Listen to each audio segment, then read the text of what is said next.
C'est parti, niveau 3 aujourd'hui. Je suis fatigué, en plus je crois que c'est la troisième fois que j'essaye, je fais la vidéo. Et je vois cette lumière, elle continue à me faire chier, elle est horrible. Et ouais, j'allume l'autre. Il y a une autre lumière, j'allume. Ça fait du bruit et ça clignote. Ça, c'est pour tuer 2-3, j'ai oublié, épileptiques. Bref, on va commencer. Dans le livre 1, on a posé les bases. On a découvert la famille Karamazov. J'espère que ça se coupe pas quand il n'y a pas plus de batterie. Enfin, % je vais mettre chargé en même temps. Bref, le livre 2, on a vu les premiers moments de tension au monastère. Et dans le livre 3, l'explosion. On rentre dans le vif du sujet. Triangle amoureux, jalousie, humiliation, un fils qui veut tuer son père. Et au milieu de tout ça, on va découvrir quelques autres personnages dont je pense pas avoir parlé au final dans le livre 2, il y a Krushenka. Bref, on en parle maintenant. Donc dans ce livre, ça va tourner autour de Dmitri et son père Fyodor et une femme qui s'appelle Krushenka. Cette femme, c'est celle que Dmitri et son père ils désirent, ils sont amoureux d'elle. Mais Dmitri, on n'en a pas parlé avant je crois, mais il est fiancé actuellement. Il est fiancé à Katerina Ivanova, une femme fière, cultivée et digne, qui va avoir son importance quand même dans le récit, pour plusieurs raisons, même si c'est pas un personnage qui m'a énormément marqué. Ce qu'il y a, c'est qu'il est marié à elle. Je pense ils sont fiancés. Mais Krushenka, c'est une séductrice, elle est pleine de contradictions et elle arrive à faire tomber amoureux Dmitri, complètement fou d'elle. Il pense plus qu'à elle, il s'en fout de sa femme. Mais le pire, c'est que Fyodor, son père, il est également tombé fou amoureux de Krushenka. Du moins, c'est ce qu'il me fait croire pour moi. Il est amoureux d'elle. En même temps, il y a le désir d'ennuyer Dmitri, de vraiment lui rentrer dedans tout le temps. Autrement dit, père et fils, ils sont en concurrence pour la même femme. Et là, on a un mélange explosif. Désir, jalousie, argent, comme on a vu par rapport à l'héritage, vengeance. Et tout ça, ça va évidemment mener à la catastrophe. Mais avant d'arriver au clash, on va nous introduire un autre personnage. Dostoïevski l'introduit Smerdiakov. Smerdiakov, en fait, il est né un soir, il y a longtemps. Il y avait des domestiques de Fyodor Pavlovitch. Ils entendent des cris dans le jardin. Et là, ils accourent, ils voient une femme simple d'esprit, Elisabeth. Elle vient d'accoucher et tout à coup, elle meurt.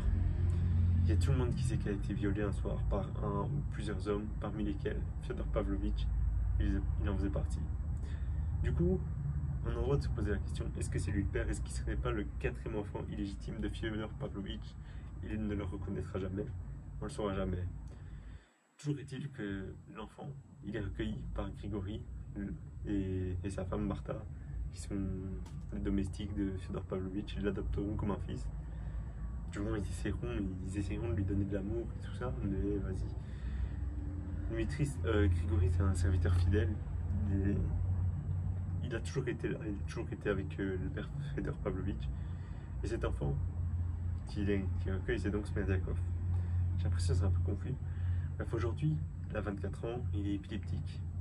Quand on parle d'épilepsie, discret, intelligent, passionné, et je crois que c'est un bon cuisinier en plus. Mais en même temps, il est louche, il est un peu cynique. En fait, il me fait penser un peu à Ivan de temps en temps. Ce bâtard de jardin, il est méprisé par tout le monde, mais il va devenir une pièce essentielle du drame. Bref, revenons à Dmitri. À travers plusieurs confidences faites à son frère Alyosha, il raconte comment il s'est lié à Katerina Ivanova. Au départ, c'était la fille d'un colonel endetté, et Dmitri il l'a sauvée de la honte en lui donnant une grosse somme d'argent. Et Katerina, elle s'est sentie liée à lui par reconnaissance pour ce qu'il a fait pour son père. De là est née une relation ambiguë, amour, dette morale, orgueil.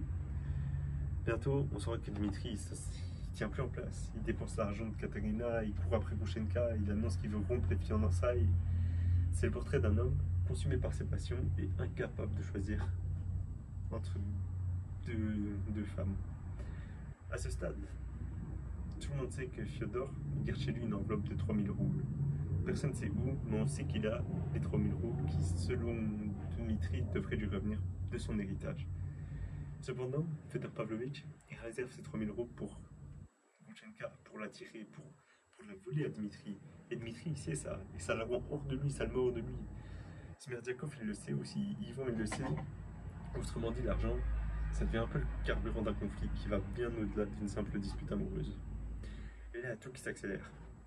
On a d'abord une dispute philosophique entre Ivan, Alyosha et Fyodor, et même Smerdiakov, qui discutent d'un soldat chrétien menacé de mort par des musulmans. Fallait-il qu'il renie sa foi pour sauver sa propre vie? À ce moment-là, ça se passe juste après le monastère, c'est-à-dire ils sont rentrés, Ivan, Alyosha et Fyodor.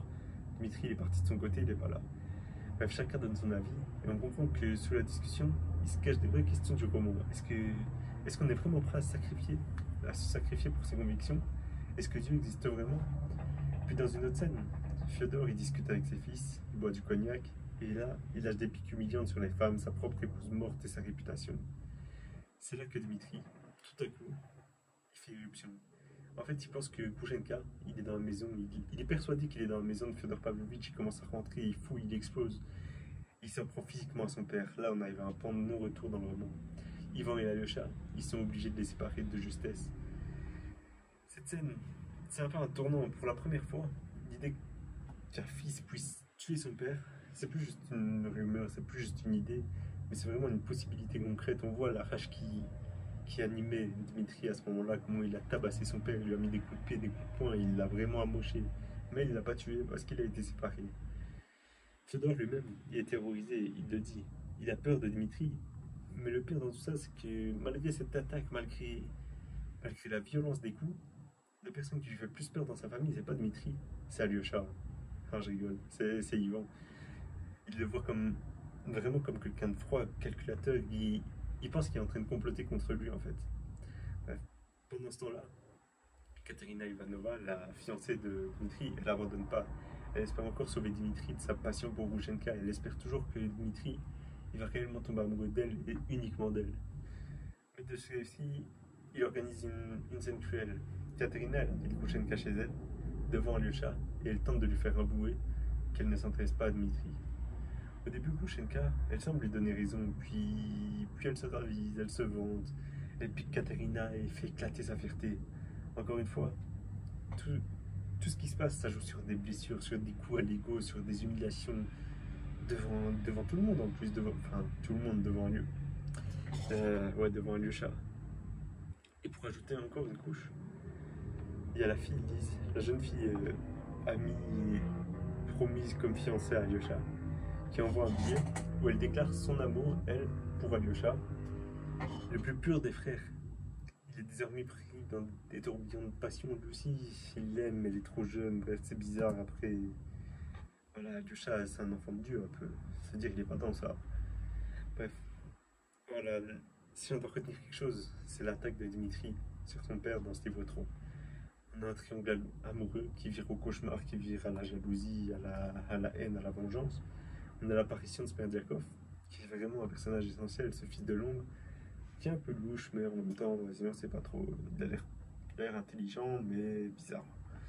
Puis il y a des disputes qui glissent de la philosophie jusqu'à de la violence, un père humilié, terrifié qui va rester chez lui, qui a peur de deux de ses fils. Heureusement, il y a Alyosha, lui c'est un bon. T'as donc Dmitri l'ombragé, et de ses filles, il a tout mis en place, toutes les pièces de puzzle, je crois que c'est 350 pages, un truc comme ça. Et la vie de ma mère, il met tout en place, on sent que le drame il est inévitable, que le meurtre, il arrive, il est dans l'air, il va y avoir un meurtre. Et dans le prochain livre, on verra comment la tempête va frapper de plein fouet. Ciao.